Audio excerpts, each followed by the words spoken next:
Hi, I'm Sheetal Viday from My Bike My World. Today I got the Ninja ZX 14R for review, and here I've been riding this bike.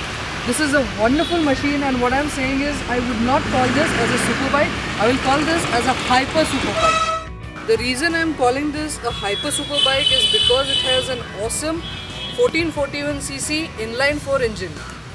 This inline 4 has a longer stroke along with reworked cylinder head assembly, polished ports and stronger pistons for more power across a wide drive range, delivering a maximum power of 210 bhp. This bike has a lightweight monocoque frame modified for rigidity with a longer swing arm, which is countered with stiffer springs and lighter wheels. This monster of a bike comes equipped with KTRC, which is the Kawasaki traction control system. It has a dual power mode selector and 3-stage traction control system. While maintaining an impressive top-end power, the Ninja ZX 14R has an internal construction of the dual mufflers that minimize the impact of noise and emissions. Apart from housing the battery, this lightweight aluminum frame also houses the airbox and the air filter. This large windshield and this oversized fairing, they do a great job by shielding the rider from wind blast.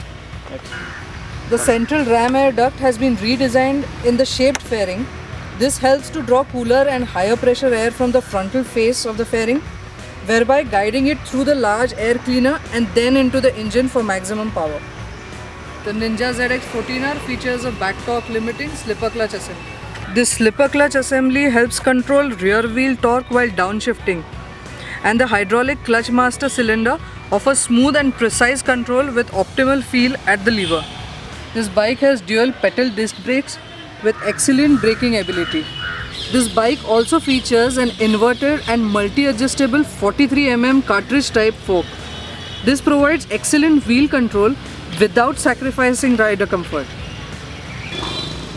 Let me tell you what, although this bike is so high powered with this monster of an engine that it has and all these super revs and all, and as I said earlier that I would call this bike as a hyper super bike, yes it is, and not just that, this is a very comfortable bike, very user friendly.